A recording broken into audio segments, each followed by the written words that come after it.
What's up, everyone? This is Bobby Douglas, and welcome to another video. So, with the NBA draft finally behind us and college basketball pretty much getting started, I thought it would be a good time to shift gears and take more of a focus on NCAA hoops for a little bit.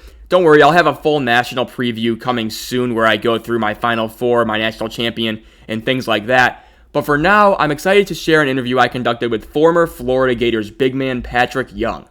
From 2010 to 2014, Young was a mainstay for the Gators, as a former McDonald's All-American played in 150 games over his 4-year career.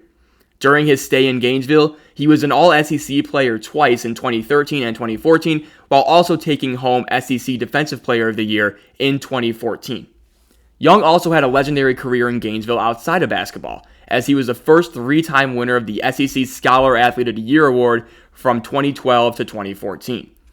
Young went on to have a successful career overseas, as he played for teams in Turkey, Greece, Italy, and Israel, and he was able to win an Italian Super Cup in 2017 with Olimpia Milano. He now lives in Athens, Greece, and is the host of a new Florida Gators basketball podcast called Patric Young and the Rowdies, which has already featured great guests like Chicago Bulls head coach Billy Donovan and Florida men's basketball head coach Mike White. The link to his show will be in my description below, and I really encourage you guys to check it out. With that, let's get into my conversation with Patric Young. All right, what's up, guys? So today I have a very special guest on with me. I have Florida great Patric Young. He was on the teams from 2010 to 2014. He went to 3 Elite Eights and a Final Four in his senior season. He was also, you were the Defensive Player of the Year in the SEC your senior year, right? Correct.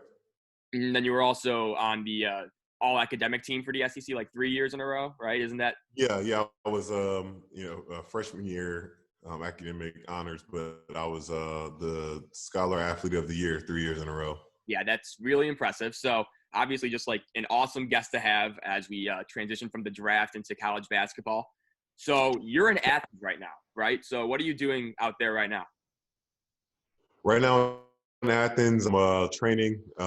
These last few years, I've had a few injuries that have, never dealt with before. And when it rains, it pours. So last few years, I've just been in and out of seasons with different teams trying to get healthy. I got cut from my team in Israel back in October, and now I am here in Greece training, hopefully going to sign with the team in January. So it's just kind of unfortunate that we're in the middle of a lockdown. So fortunately, I can still train Monday through Friday, but the weekends are kind of, just in the house doing nothing. Yeah, no, it's definitely very tough. I don't know, what's it like in Greece? Are they like full lockdown or what are they doing out there? We have a 9 p.m. curfew to 5 a.m. No restaurants or bars are open. Well, they're open for delivery Okay. and services, but there's no dining in. Most only essential places are open, and you have to send out a text message to the Greek government that there's a number you have to send a message to. There's a certain number between 1 through 6 for a specific thing you're doing. There's like going to the grocery store, going for a walk, like the exercise. There's like going to support somebody in need, like your grandmother or something. There's a few different things, but yeah, it's pretty serious. Yeah. No, yeah, it's not as serious here, I would say, but No. we're getting there, I think, but I don't know. Yeah. So you're doing this. So I think it's a really cool idea. So it's Field of 68 Media, right? And then and so it's basically like just a group of various team-oriented college basketball podcasts, and then you're the Florida host, right? Mm-hmm. That's it. Yeah. And it sounds pretty cool. I know you already had I think you had the Florida AD on, right? You had Mike White, Billy Donovan, Scotty Wilbekin from your class. Like, so how did that even like come about? Like, because like I've listened to a few of them, like they're all really good and they're really informative. It's so much fun like looking back on those Florida teams because they were like so good. They were so defensively oriented, hustled. So like, how did that really come about? Like, because I know it's run by Jeff Goodman and Rob Doster, right? Isn't that the? Yeah. Okay, correct. So how did you get that gig as like the Florida guy for this? Well, it's funny. One of the former assistant coaches at UF, I had talked to him. I think he left Florida after 2014. He's been, I believe, in Arizona State assistant coach, and he is have talked to him a handful of times the last 5 or 6 years, and he reached out to me, told me to call him. Then he told me about the podcast, put me in contact with Jeff Goodman, talking to Jeff, and him and Rob actually wanted me to do the national podcast first, but because I'm overseas, just be too difficult to account that. Mm-hmm. And it was fun for me to start doing the Florida podcast first, reach out with some old guys and stay in touch with them and reminisce, because I don't think there's one way to win, but I think it's really cool just to show the Florida way and talk about that and what went into it, and highlight the lives of these guys that are now doing awesome things with their lives, and how they laid their hands on the Florida basketball organization that it is now, and just some funny stories as well. So it's a little bit of all that. Mm-hmm. Yeah, because it's I was listening to the Billy Donovan one. That was the first one I listened to, just because I have main interest there with him being our coach in Chicago, and Right. it was interesting because I didn't know you were a baseball player until Yeah.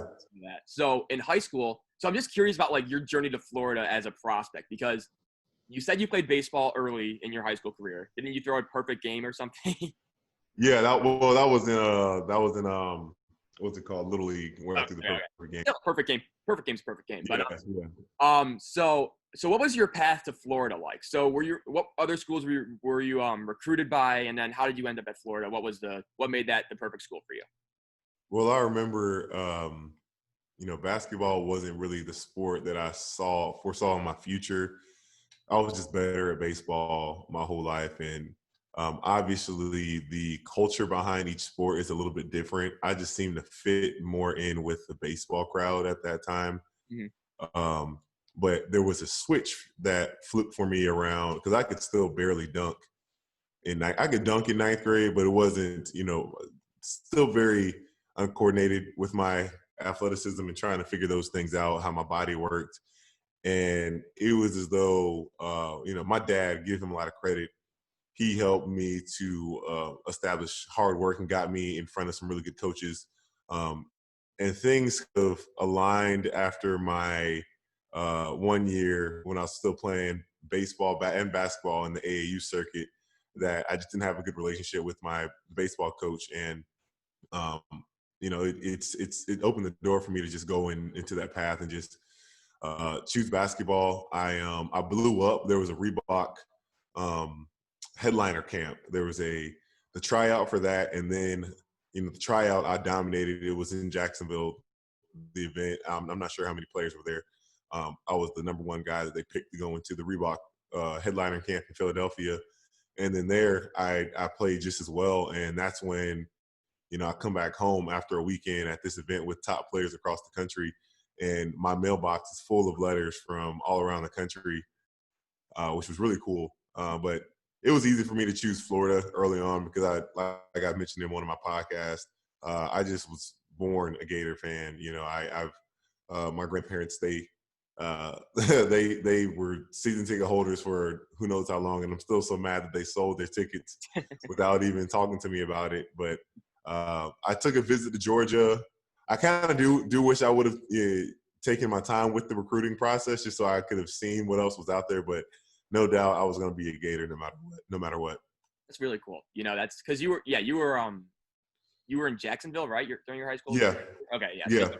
Hometown kid. Yeah, I remember like when I was a senior in high school, I wasn't getting recruited for any sport, because I'm like 5'8" and slow, but like, it was cool just getting all the emails from like, Tulane was reaching out, Houston, like all these schools, and you're just kind of like, oh, that's kind of cool. It's kind of cool to be like, it is really cool. But yeah, I couldn't imagine being thought of for like being like a, top whatever 20 basketball player in the country. But like, yeah. It was strange. So you were a McDonald's All-American, right? Right. So that was in 2010. Was it still in Chicago that year? No. Was it? Where was it at? I don't even know. I think it was in Philly. Philly, interesting. Okay, because I know it's been in Chicago. I think it's been in a few years, but I can't remember. So like, what was that whole like experience like? Because you were playing against like really good high school players, and like that McDonald's All-American game. Like, I don't know if it was still. It seems like a pretty big event now. I'm not sure what it was like back then with all the ESPN cameras and all that stuff. But so, what was your experience like as a McDonald's All-American? Yeah, I remember that. It was really cool. Because you know about these other guys that are really good on the circuit, but you don't necessarily get to see them all that much. And some of these guys, they were on the scene before I was, so they were a little more well known. But even though I still made my way up into being one of the top guys in that class, but at the event, everyone was.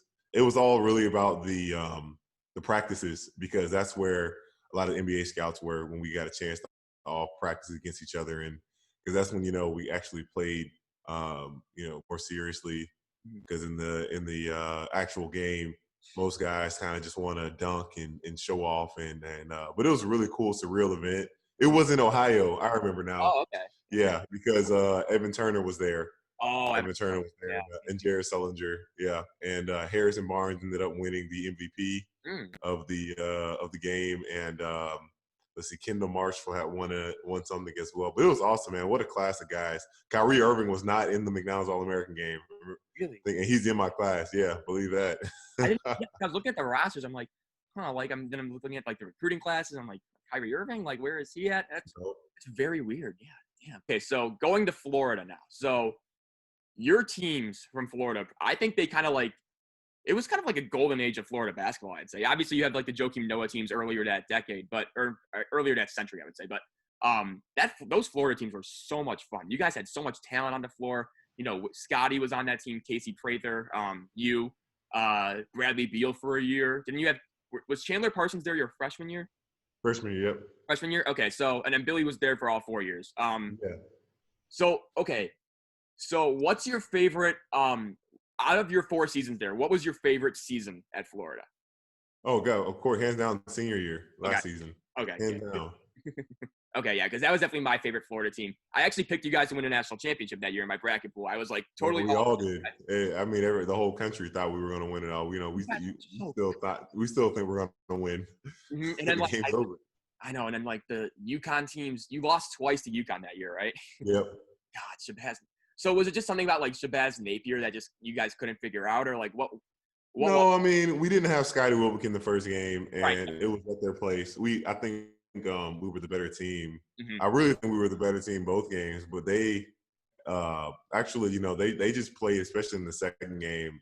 DeAndre Daniels, I believe his name is. He just came out of nowhere playing really well, and Ryan Boatwright and Shabazz, they're just two really difficult guards when you have a front quarter guy or back quarter guys that are that small and quick and can shoot it and can create. It gives you problems, and some of our guys struggled as well that game, but he's got to move on, and it just means it wasn't meant to be. But for sure, that was one of the best teams I probably will ever be on in my entire life. Yeah, because just I watched some of your I rewatched some of your games once you agreed to do this because I was just like I'm curious like what have I missed because I was in 8th grade when this was going on, right? So I watched I watched part of the Kentucky game where I think you were at home against Kentucky, but then the game I was really impressed with was the Big 12 SEC Challenge against Kansas. Oh yeah, we put that 1-3-1 on them. Oh my God, they had 16 turnovers in the first half. I had Yeah. never seen any. You were bullying We Dolan. put that 1-3-1 defense on them, and we went on, and they couldn't do anything. They couldn't do anything. And they had Andrew Wiggins, they had Joel Embiid, they had Frank Mason, who was going to go on to win Player of the Year in college his senior year. Just that team, and God, you guys were just terrorizing them. I just remember and Wiggins that couldn't do anything. They're all talking about just how Andrew Wiggins, oh yeah, he just needs to get going to the basket, and he just couldn't do anything. That team played so hard. Obviously, I remember watching your Tennessee play where you dove on the ground for the loose ball. So was defense kind of just I remember you as more of just an offensively gifted team. That's probably why I picked you to win it all. Just because I saw Wilbekin, I saw you. Prather, I think had a really good year his senior year. But then looking back, your defense was just outstanding that year. So Billy Donovan said in your podcast that the key to having an elite defense, maybe just in the college level, is just having a really elite guard and a really elite big man. You guys obviously had that in Wilbekin and yourself. So do you think that still holds up today? Do you think having those two anchors kind of lead your defense? Do you think that's kind of the way to go in college? Well, I'm going to say yes because the majority of the guys that are playmaking in the most plays are the big and the point guard with look at pick and roll. Those guys are usually the ones that are going to hurt you the most. But definitely you need to have. I mean, Scotty Wilbekin, you could put him on 1 through 3 just because he's kind of small. Maybe you can give a 4-man some problems, but he's one of the best on-ball defenders in the game that I had saw. Like just playing well defense without fouling, being aggressive, still being able to contest. And then me, and I give credit to our staff at Florida just keeping me in such great shape and ability to move so well.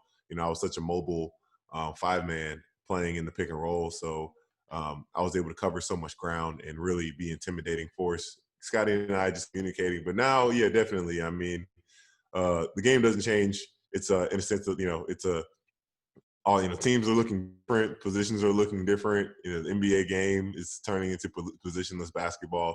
But it's all about defense. It's all about coming down to a stop, getting a stop at the end.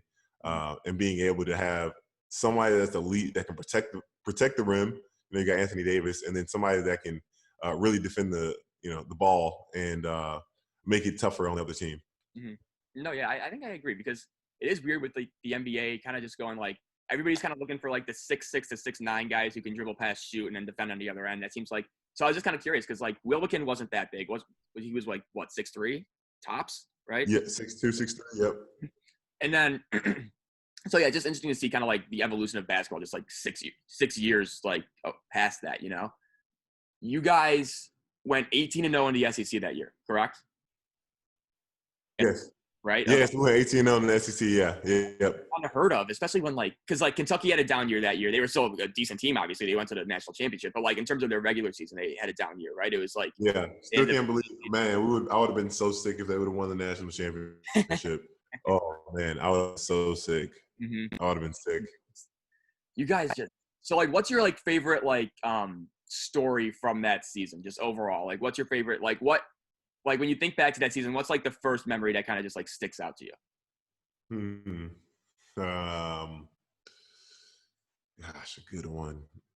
There's a lot of good ones from this 2014 season. Let's think. I mean, I can think of the preparation going into that summer, going into that year. I can think of the things that we did as a team to get closer, the meetings we had that were really special. I mean, just laying those bricks one at a time, winning the SEC tournament, being able to enjoy the fruits of our labor, honestly, because we did enjoy being kind of superstars on campus at that time and just everyone loving us. That was pretty great. A lot of good things came with that. Man, just winning. We went 105 days without losing. Which is kind of unheard of in college basketball, but it was great. Mm-hmm. I mean, coming back and finally winning making it to the Final Four, and then at the airport, you got a bunch of Gator fans out there waiting for you. It was pretty awesome. One of my favorite memories. Mm-hmm. That's really cool. Yeah. So I want to talk to you again about, not again, but like, I want to talk to you about you played with some really good talent at Florida, right? You played with Chandler Parsons, Bradley Beal. I think Eric Murphy was on that team for a little bit. He ended up getting drafted. Obviously your senior class was loaded. So looking back at it, was there any player that just stood out to you immediately as just like, oh crap, this guy's like an NBA dude? Like, was that Bradley Beal? Was it like Chandler Parsons your freshman year? Like, who was? No, I mean, Brad didn't really stand out that much. I knew him from the AAU circuit, and I was like, I know he was going to be really good. But initially at Florida, he didn't have the spectacular freshman numbers to start out with. It wasn't until the tournament, that last tournament stretch where he really showed how special he could be. Mm-hmm. He more so surprised me with how special he got in the NBA so fast. Him and Chandler Parsons. But, I mean, guys now, I never thought Scotty Wilbekin was going to be as good as he is now playing overseas. Mm-hmm. Yeah, he's one of the best. He's one of the best in Europe. Yeah, for the point guard position. Yeah. Mm-hmm.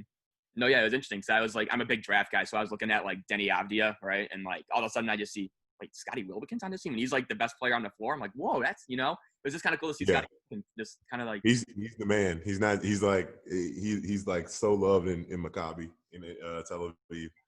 yeah, that's really cool. So okay, so you mentioned like kind of like getting like closer together, like heading into your senior year, right? So obviously that senior season for you, it didn't really start off that great, right? Then you guys have like, I think Wilbekin was suspended for the first 5 games. Then you had like Casey Hill who was injured, right? And you guys they didn't play together until the Kansas game, I think. So Yeah. what was that like? Kind of just was it just like an aha moment, like when you finally saw it on the floor, or do you guys know you had something like this special the day you walked in like to summer training camp? I think we actually started with a little bit of a chip on our shoulder, which Coach Donovan had to humble us because we had one of the best defenses the year before our junior season, and we kind of just thought that we would walk into this last year and things would be kind of easy, and we didn't have to work as hard to get there. But we did face some adversity with Scotty being out, and I didn't forget Casey Hill was out. But we were able to just stay together, and because it doesn't matter who's on the floor, we were all so locked in to finally playing the way Coach Donovan wanted us to. That it could have been any guys. Just bring 5 guys that are ready to go. We don't have to score a lot of points. We can just stop them from scoring, and we can win. And we were so capable of holding teams to 40 points that it literally, if we let a team score 50, we were upset. Mm-hmm. Yeah, yeah, I could see that because like the Kansas, I think Kansas in the first half, you guys ended up giving 61 to them, but then in the first half you only gave up 21 points. So like just Wiggins, he scored a bunch in like the last 3 minutes. Yeah, all right, and yeah, I know it's just God, that defense was just so unbelievable. And then so I'm a Bulls fan, right? So I've grown up in Chicago, I still live in Chicago, so he obviously is the coach of the Bulls now. What am I getting in Billy Donovan? Because he seems like I was thrilled with the hire. He seems like a good guy for player development. He seems like a player's coach, and that's something that the Bulls, admittedly, we haven't really had a whole lot of those guys. So what am I getting in Billy Donovan? I think you're getting the right guy for the job. First off, someone that has shown that he's up for the challenge. He's up for the long run, the haul, to be able to put this new challenge in front of him of starting with a new team and trying to build something.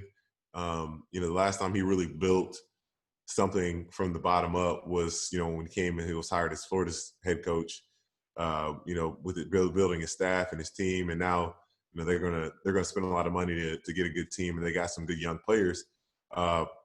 But I think he's going to he just seems to get guys to buy in to his schemes and defense. Even though his OKC teams weren't always the most talented, especially last year, compared to what they've had in the past, they were one of the best defenses, and they played, above what people thought they could have got done. They actually should have beat the Rockets, if you ask me, in the Western Conference semis, or not semis. Yeah, it was the semis to go on to play the Lakers. But I think Coach Donovan is going to continue to be a student of the game. He's humble. He takes responsibility. He's always trying to find ways to get better. And hopefully, as long as they can bring together the right guys to support him and to buy in, I think it's just a matter of time until they're going to be very competitive in the Eastern Conference again. It's very good to hear. It's very good to hear. Hopefully they can stay healthy. Yeah, hopefully. Honestly, I know we've had so many injury problems. Like just Marketing got hurt, didn't he?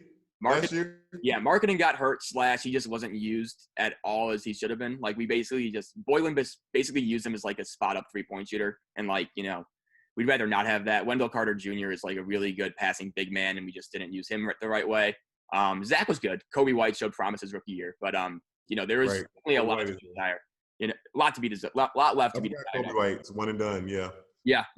Yeah. So speaking of one and dones, actually, this is what I wanted to ask you. So, you obviously weren't a one and done, but and you played with a few, but now it seems to be totally way more skewed towards the one and dones. Because back then, I think the one and done thing really kind of took off with John Calipari at Kentucky when he first got there.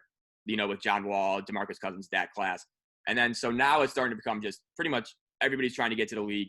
So how do you think So why do you think that really changed? Is college basketball becoming less desirable among these top level guys, or is it just kind of just like more options Uh, out there?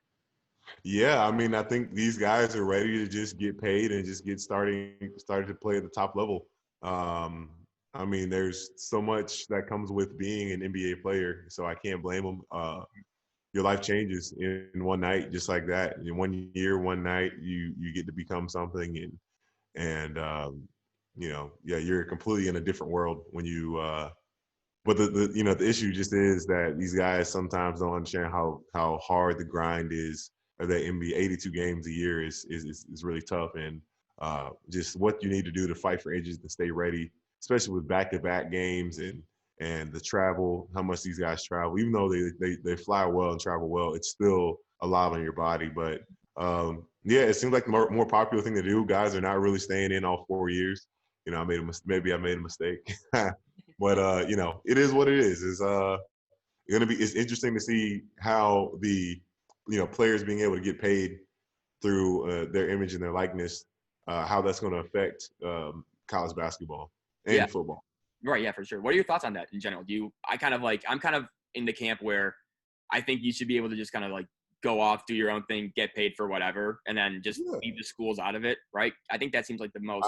Yeah, honestly, I don't think it's not a disadvantage if someone is, Zion Williamson, Right. for Mm-hmm. instance, and he comes into college with 2 million followers Mm-hmm. on Instagram already, and this is he can get paid for as long as he's not maybe as long as he's not using the school's name in the things that he's doing. Mm-hmm. I can't see why it's not an issue, and especially if it's not getting in the way of his performance on the court. Mm-hmm. I think why not? Mm-hmm. No, yeah, I agree. I'm trying to think what else. So this year's Florida team. So Yeah, I think you had an interview with Anthony DeRuggi, right? Or you mentioned that. Has that been published yet? The DeRuggi interview? that's supposed to come out tomorrow. Oh, cool. Okay, so but regardless, so this year's Florida team is very interesting to me, right? So last year they were like a top 10 team preseason. You had Scotty Lewis coming in as a freshman, Trey Mann, two McDonald's All-Americans. Didn't really live up to the expectations. So then what are you expecting from them this year in terms of just Well, it's crazy. I don't think they're even in the top 25 this year. I know, and I think they probably. I think they should get a spot in like that lower half of it at least, right? They're returning so much. They're returning so much, and I think they finally really have a really athletic. Anthony DeRuggi is a guy that they're really going to need. Someone that's just really athletic and brings a lot of energy. Doesn't need the ball in his hands. And then you got a point guard that's a dog as well, and Tyree Appleby. Right. That's going to possibly. I'm not sure if he's going to start. If Quez is going to start, or Trey Mann is going to start at the point guard. I'm not sure, but it's a much faster moving team than they've had these last few years. And just think back to Chioza and Casey Hill, a guy that can push the ball up and down the floor like that. So that's something you're getting in like Quez and Tyree Appleby, even though they're a little bit smaller guys. But this Florida team is going to be a tough conference. I got a chance to look over the SEC. It's got a lot of really good coaching, and some really good teams, interesting teams. Alabama's going to be an interesting team to watch this upcoming year. Texas A&M, they outplayed their potential last year. I think Tom Crean's going to figure things out at Georgia at some point. Auburn's been very competitive with Bruce Pearl. Yeah. Let's see, it's Missouri has showed some spurts. LSU showed some spurts last year, even though they've lost a few guys. I mean, Arkansas as well. It's going to be a very interesting, and you always got to account for Kentucky and Tennessee, which they're both, I think, projected top 10 teams coming into the season. Tennessee has a lot of really good talent. They got the big white kid, the lefty. He's pretty nice. John Fulkerson, right? John Folky. Yeah. I'm excited to see him take on some talent this upcoming season. But I'm excited for the SEC. Florida has definitely had in Coach White's top first 5 years the most difficult SEC schedule in the conference compared to the other teams, and he's doing a really good job over there. I think he finally has a chance to turn that corner this year, though. Yeah, that's good. I think, because just looking at like the talent, like I'm falling into the same trap I did last year. I feel like, but I think this team is way more experienced than last year because like last year actually, I do this every year on my Twitter account. So every year And all my friends give me total shit for it because I'm always wrong, right? So last year I had Florida winning the national championship, right? Because I liked the freshman, Kerry Blackshear Jr. I really liked. And obviously I wasn't technically wrong because there was no tournament, but, it would have taken a lot for them to win a national championship. Yeah. So I'm kind of like trying to. Florida State is looking good. Florida State had a chance. Yeah, Florida State. Oh my God, yeah. Mm-hmm. Yeah, they were very good. I remember that was like kind of the moment for me with Florida when I saw them. They lost to Florida State, I think, like the second game of the season, right? And yeah, it was just kind of like, damn. Okay, Florida's got a long way to go. But so I was wrong about Florida this last year winning the national championship. So that's why I'm a little bit more trying to restrain myself from picking them to go far this year. But honestly, like their roster is just so enticing. So what are you expecting from like the two sophomores now? So Scotty Lewis and Trey Mann. What are you really expecting them? Are you expecting them to have like a big jump, or like what are your expectations? Well, yeah, I think Scotty Lewis is going to take a big jump. I think he's figured out his role a little bit better and what he can do, and in seeing some highlights, how he trusts his body a little bit more, has more confidence, and definitely hoping. I haven't seen Trey Mann, but hoping that he's going to be able to figure out how to stay on the floor and contribute more and be more consistent. I think his size and his learning curve was a little bit slow, a little bit sluggish last year, and just being able to translate his high school game to college and with the lifestyle and whatnot. So I expect the guys to both to step up. You definitely will expect that from Scotty Lewis. They got him projected second team. I can't see why he wouldn't be a first-team guy. Only reason is because there's so much good talent in the SEC. Yeah. But I'm really excited for Keontae. Is he going to be a junior this year? Junior or senior? Yeah, one of those. He's an upper class. Okay. But yeah, I'm excited for him. It's going to be a good year for him, and to see him do his thing as well. So right around the corner. Yeah, I'm so excited. Yeah, I'm really pumped. So are you just mainly like so when you're like paying attention to college basketball, you just really focus on Florida and the SEC, or do you like have like a national sense too? Because I know you're going to be the national guy, but so do you like? Are you paying attention to like what's going on in like the Big Ten, the SEC or the ACC, Pac-12, all that stuff, or just right now? No, not really right now. It's hard to. My Wi-Fi is so trash here. It's hard to like stream anything. Yeah, I know. I definitely feel that after living in a college dorm for like the last 15 weeks. But okay, so I'll ask you this. You can say Florida if you want to, but who's winning the national championship this year in college basketball? It would be nice to see Gonzaga pull it off. Interesting. Okay, I like that pick. When have they actually done it? It's been a long time. They haven't. They only got to the Final Four once, and then that was about it. I know they're I think they're. I like to see them. The Iowa's not rated that high. I know they got the one of the top guys. Luka Garza. Yeah. Yeah. Interesting. Yeah. Gonzaga and Iowa. Yeah, I like those picks. I like those picks a lot. So I'm just gonna end this with like just some like rapid fire questions, right? I'm just like curious. I'm always whenever I like try to like talk to a player, I always ask them these questions just because like it's interesting to see their perspectives. So I'll start. Toughest arena to play in. Say it again. Toughest arena to play in. Oh, Rupp. Interesting. Okay. Mm-hmm. That seems like a pretty solid answer. So you played against like Anthony Davis and those guys, right? Yeah. Yeah. So how was that? I mean, their team was so loaded, man. We never beat them. We thought. I think my team from my senior year would have beaten them. Mm-hmm.